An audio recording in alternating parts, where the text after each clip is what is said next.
Konami Studios. Robin, issue number 1. That's right, folks. Joshua Williamson finally stepping up at DC. I say finally like he hasn't before, but he did great things with The Flash. He's been a constant team player for them. He's kind of spearheading Infinite Frontier, and he's writing a Robin book. And he's got artwork by Kleb Malinkov. I think that's how you'd pronounce that name. And whatever you think would happen in a Robin book, I guarantee you it wouldn't be this. A Damian Wayne book? Absolutely. If Damian Wayne's Robin is how we sell the book, perfect. But it's a different book. It's very good. It's very weird, very fun. And I love the artwork so much. It's got a very distinctive look. It's stylized. It's cute. It's kind of chibi-ish, but still like you understand the characters and the dynamics and the way they look. It looks very fun. At the same time, it's great timing for this book to be released because Mortal Kombat just came out, and if you like Mortal Kombat, you might like tournaments. And if you like tournaments, that's this book. This book's a tournament, but we'll get to that. We open up this book, and basically Bruce is calling the Bat family. They're all searching across the world. They're trying to talk to the Titans, and they're looking all over Arkham, and Oracle's doing some facial recognitions. Everyone is trying to find where Damian Wayne went to. Nobody knows, nobody can find him, nobody has any indication of where Damian Wayne went.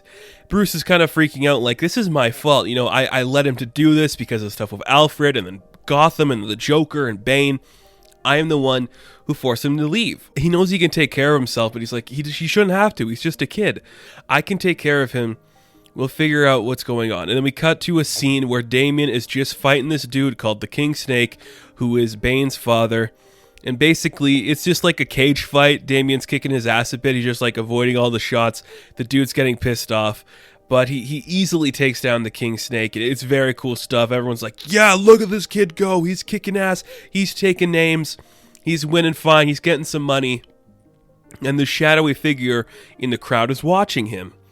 So when he leaves, we get like a weird, interesting scene. I wonder if this is going to like be throughout the entire book where Damian's reading a manga and he sees like these two people painting and like the idea of how to like control your paint and like you have to paint from the heart, if that's going to be like a factor that plays in this story.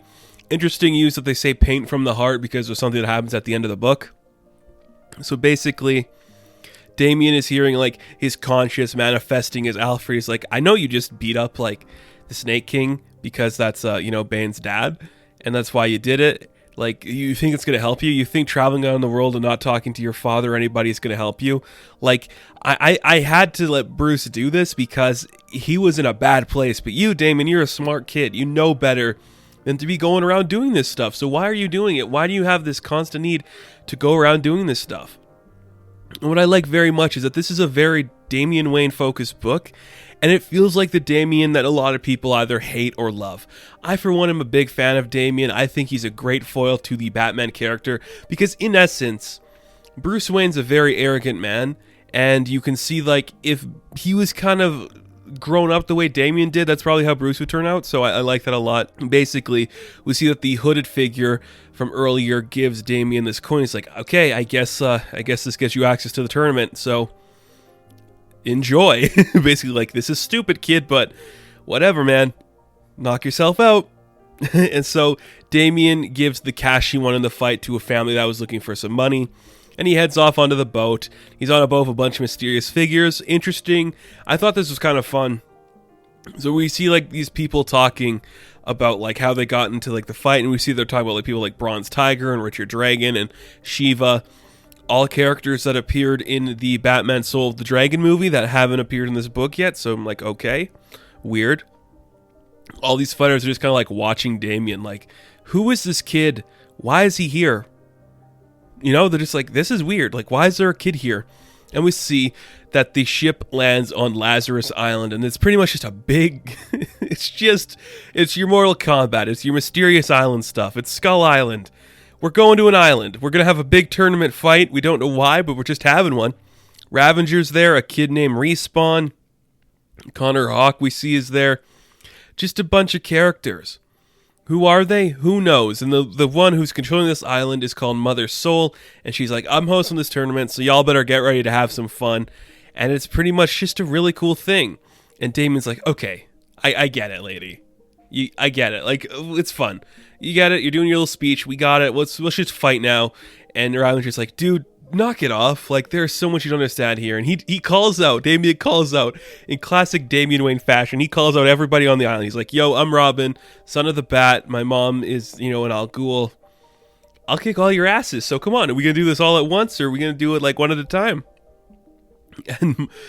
And Soul Mother's like, okay, kid, I guess we're just gonna do this. Who wants to fight him? And somebody calls dibs, and we see it's Flatline. Now, when I bought my issue at the comic book store today, one of the guys working there said the reason to get this is because Flatline's gonna be a big character, and it's gonna go up in price. It's gonna be the next Punchline. So I guess we'll wait and see if that happens. I mean, she's got her own logo and everything, so don't be surprised if this kid becomes the next thing. So she looks cool enough, I guess. Like, I don't think it's that interesting a design. It's not overdone, but it feels kind of overdone. I don't know. You understand if you saw it. It's like, okay, yeah, I can see where like you get the inspiration for this, but it's kind of fun. So they fight. It's looking pretty good. They're like licking blows. Everything's going well. She gets a good lick at him, and basically she's like, "Do you remember like what this tournament's about, Damian? Like, okay." We fight to the death here, and then she rips out his heart, and he's like, I can't believe this happened. Like, I just lost in the first round because I'm Damian. I'm so arrogant. I'm not going to know when to say no and when to stop and just let things ride. And that's where the book ends. And I'm like, that is really fun Damian stuff. This is what I wanted from a Robin book, It's straightforward. It's setting up a big story. Here's Damian Wayne. He's dealing with the ramifications of the stuff with Alfred and with Bane and Joker and everything that happened in the world. He's setting out on his own now to be his own man. I kind of like it too because like everyone in the world's trying to tell him like your dad and your mom are both in very shitty situations. So the fact that you think your name still holds any weight, it doesn't. You're not that good of a guy anymore, Damian. And I think it's going to be a really fun story. We're going to a tournament. Why is this suddenly the most popular trend in like 2021? Just people fighting in tournaments. It's very cool, very fun.